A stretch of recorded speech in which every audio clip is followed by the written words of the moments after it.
ಮೇಲೆ ಬಿಜೆಪಿ ಹದ್ದಿನ ಕಣ್ಣನ್ನ ಇಟ್ಟಿತ್ತು. ಅದರಲ್ಲೂ ಕೂಡ ರಾಜ್ಯ ಚುನಾವಣಾ ಆಯೋಗಕ್ಕೆ ದೂರನ್ನ ಕೊಡೋದಕ್ಕೆ ವಿಪಕ್ಷ ನಾಯಕರು ಮುಂದಾಗಿದ್ರು. ಇದೀಗ ದೂರನ್ನ ಕೂಡ ಕೊಡಲಾಗಿದೆ. ಚುನಾವಣಾ ಆಯೋಗದ ಅಂಗಳವನ್ನ ತಲುಪಿದೆ ಇದೀಗ ಎಸ್ಐಆರ್ ಕದನ. ಚುನಾವಣಾ ಆಯೋಗದ ಅಂಗಳವನ್ನ ತಲುಪಿದೆ ಎಸ್ಐಆರ್ ಕದನ. ರಾಜ್ಯ ಚುನಾವಣಾ ಆಯೋಗಕ್ಕೆ ವಿಪಕ್ಷ ನಾಯಕರು ದೂರನ್ನ ಕೊಟ್ಟಿದ್ದಾರೆ. ಕುಮಾರಸ್ವಾಮಿ, ಪ್ರಹ್ಲಾದ್ ಜೋಶಿ ನೇತೃತ್ವದಲ್ಲಿ ಕಂಪ್ಲೇಂಟ್ ಅನ್ನ ಕೊಡಲಾಗಿದೆ. ಎಸ್ಐಆರ್ ಲೋಪಗಳ ದಾಖಲೆಗಳೊಂದಿಗೆ ಆಯೋಗಕ್ಕೆ ದೂರನ್ನ ಕೊಟ್ಟಿರುವಂತದ್ದು. ಜನರನ್ನ ಒಂದೇ ಕಡೆ ಗುಂಪು ಸೇರಿಸಿ ಎಸ್ಐಆರ್ ನ ಮಾಡ್ತಿದ್ದಾರೆ. ಬಾಂಗ್ಲಾದೇಶಿಯರಿಗೆ ಮತದಾನದ ಹಕ್ಕನ್ನ ನೀಡುವ ಪ್ರಯತ್ನವನ್ನ ಮಾಡ್ತಾ ಇದೆ ಸರ್ಕಾರ. ಕಲ್ಯಾಣ ಮಂಟಪ, ಸಮುದಾಯ ಭವನ, ಮಸೀದಿಗಳಲ್ಲಿ ಎಸ್ಐಆರ್ ಅನ್ನ ಮಾಡ್ತಾ ಇದ್ರು. ಕಾಂಗ್ರೆಸ್ ಸರ್ಕಾರದ ವಿರುದ್ಧ ಮೈತ್ರಿ ನಾಯಕರು ಇದೀಗ ಎಸ್ಐಆರ್ ಸಮರವನ್ನ ಸಾರಿರುವಂತದ್ದು. ಎಲ್ಲಿ ಬೇಕೋ ಅಲ್ಲಿ, ಹೇಗೆ ಬೇಕೋ ಹಾಗೆ ಎಸ್ಐಆರ್ ಪ್ರಕ್ರಿಯೆಯನ್ನ ಮಾಡ್ತಾ ಇದ್ರು. ಹಾಗಾಗಿ ರಾಜ್ಯ ಚುನಾವಣಾ ಆಯೋಗ, ಕೇಂದ್ರ ಚುನಾವಣಾ ಆಯೋಗಕ್ಕೆ ದೂರನ್ನ ಕೊಡೋದಕ್ಕೆ ಮುಂದಾಗಿದ್ದಂಥದ್ದು. ಜೆಡಿಎಸ್ ಹಾಗೂ ಬಿಜೆಪಿ ಇಬ್ರು ಕೂಡ ಒಟ್ಟಿಗೆ ಇದೀಗ ದೂರನ್ನ ಕೂಡ ಕೊಟ್ಟಿದ್ದಾರೆ. ಎಸ್ಐಆರ್ ಅಧ್ವಾನದಿಂದ ಜನರು ಎಲ್ಲೋ ಒಂದ್ ಕಡೆ ಹೈರಾಣ ಆಗಿದ್ರು. ಜೊತೆಯಲ್ಲಿ ಸಿಬ್ಬಂದಿಗಳು ಹಾಗೂ ಜನಸಾಮಾನ್ಯರ ನಡುವೆ ವಾಗ್ವಾದ ಕೂಡ ನಡೆದಿತ್ತು. ಎಷ್ಟೋ ಕಡೆ ಲೋಪದೋಷಗಳು ಜಾಸ್ತಿ ಆಗ್ತಾ ಇದೆ ಅನ್ನುವ ನಿಟ್ಟಿನಲ್ಲಿ. ಜೊತೆಯಲ್ಲಿ ಬಿಎಲ್ಒಗಳು ಮನೆ ಮನೆಗೆ ಹೋಗಿ ಅಲ್ಲಿ ಪ್ರಕ್ರಿಯೆಯನ್ನ ಮಾಡಬೇಕಾಗಿತ್ತು, ಎಸ್ಐಆರ್ ಪ್ರಕ್ರಿಯೆಯನ್ನ. ಆದ್ರೆ ಎಲ್ಲಿ ಜನ ಸಿಗ್ತಾರೋ ಅಲ್ಲೇ ಎಸ್ಐಆರ್ ಪ್ರಕ್ರಿಯೆಯನ್ನ ಮಾಡ್ತಾ ಇದ್ರು. ಅಂದ್ರೆ ಸಮುದಾಯ ಭವನಗಳಲ್ಲಿ, ದೇವಸ್ಥಾನಗಳಲ್ಲಿ, ಮಸೀದಿಗಳಲ್ಲಿ, ಹೀಗೆ ಎಲ್ಲೆಂದರಲ್ಲಿ ಈ ಒಂದು ಎಸ್ಐಆರ್ ಪ್ರಕ್ರಿಯೆಯನ್ನ ಮಾಡ್ತಾ ಇದ್ದಿದ್ದಂಥದ್ದು. ಇನ್ನು ಎಸ್ಐಆರ್ ಬಗ್ಗೆ, ಪ್ರಕ್ರಿಯೆ ಅಕ್ರಮದ ಬಗ್ಗೆ ದೂರನ್ನ ಕೂಡ ಕೊಟ್ಟಿದ್ದೇವೆ. ಇದು ಸರ್ಕಾರದ ಕುಮ್ಮಕ್ಕು ಮತ್ತು ಷಡ್ಯಂತ್ರ. ಮಂದಿರ, ಮಸೀದಿಗಳಲ್ಲಿ ಎಸ್ಐಆರ್ ಮಾಡ್ತಿದ್ದಾರೆ. ಎಷ್ಟರ ಮಟ್ಟಿಗೆ ಸರಿ ಇದು? ಕಾಂಗ್ರೆಸ್ ಸರ್ಕಾರದ ಕುಮ್ಮಕ್ಕಿನಿಂದ ಎಸ್ಐಆರ್ ಅಕ್ರಮವಾಗಿದೆ. ಮತ್ತೊಮ್ಮೆ ಎಸ್ಐಆರ್ ಪ್ರಕ್ರಿಯೆಯನ್ನ ಮಾಡಬೇಕು.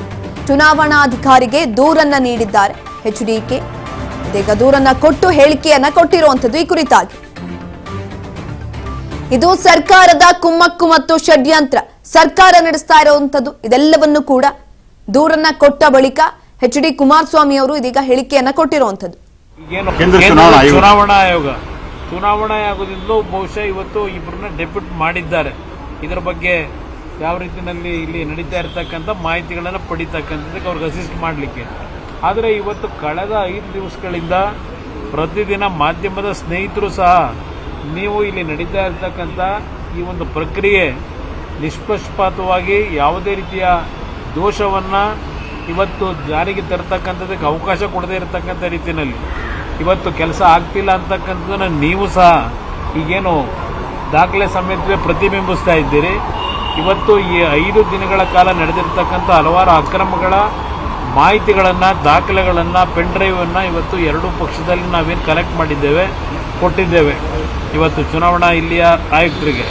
ಅದರಿಂದ ಇವತ್ತು ಈ ರಾಜ್ಯ ಸರ್ಕಾರ ಇವತ್ತು ಯಾವ ರೀತಿಯಲ್ಲಿ ಅಧಿಕಾರಿಗಳನ್ನು ಇಲ್ಲಿ ಏನಾಗುತ್ತೆ, ಅವರೇನೋ ಪ್ರಿಯಾಂಕಾ ಖರ್ಗೆ ಅವರು ಚುನಾವಣಾ ಆಯೋಗದವರು ಕತ್ತೆ ಕಾಯ್ತಿದ್ದಾರೆ ಅಂತ ಏನು ಹೇಳ್ತಾರೆ.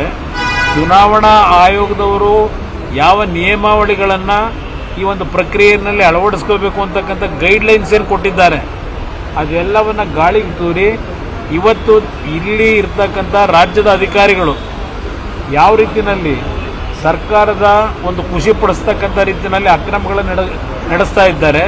ಇದೆಲ್ಲ ಜಗಜ್ಜಾಹಿರವಾಗಿದೆ. ಇವತ್ತು ಕಾಂಗ್ರೆಸ್ನ ನಾಯಕರಿಗೆ ನೈತಿಕತೆ ಏನಿದೆ ಅಂತಕ್ಕಂಥದ್ದು ಕೇಳ್ತೇನೆ. ಬೇರೆ ರಾಜ್ಯಗಳಲ್ಲಿ ಅದಾಗಿದೆ ಇದಾಗಿದೆ ಅಂತೇಳಿ ಪ್ರತಿನಿತ್ಯ ಕಾಂಗ್ರೆಸ್ನ ಇವರ ಮಹಾನ್ ನಾಯಕರೇನು ಹೇಳ್ತಾರೆ. ಕರ್ನಾಟಕದಲ್ಲಿ ನೀವು ಮಾಡ್ತಿರ್ತಕ್ಕಂಥದ್ದೇನಿಲ್ಲ. ನೀವು ನಿಮ್ಮ ರಾಜ್ಯ ಸರ್ಕಾರದ ಅಡಿನಲ್ಲಿರ್ತಕ್ಕಂಥ ಅಧಿಕಾರಿಗಳನ್ನು ದುರುಪಯೋಗಪಡಿಸಿ ಅವರಿಂದ ಇವತ್ತು ಅಕ್ರಮಗಳನ್ನೇ ನಡೆಸ್ತಾ ಇದ್ದೀರಿ. ಅದೆಲ್ಲವನ್ನ ಇವತ್ತು ಏನು ನಾವು ಕಣ್ಣಾರೆ ಕಾಣ್ತಾ ಇದ್ದೇವೆ. ಇದನ್ನು ಸರಿಪಡಿಸಬೇಕು ಅನ್ನೋ ದೃಷ್ಟಿಯಿಂದಲೇ ಎರಡೂ ಪಕ್ಷದ ಮುಖಂಡರುಗಳು ಇವತ್ತು ಭೇಟಿ ಮಾಡಿ ಪುನಃ ಈಗಾಗಲೇ 3 ದಿವಸದಿಂದ ಕೊಡ್ತಾನೇ ಇದ್ದೇವೆ.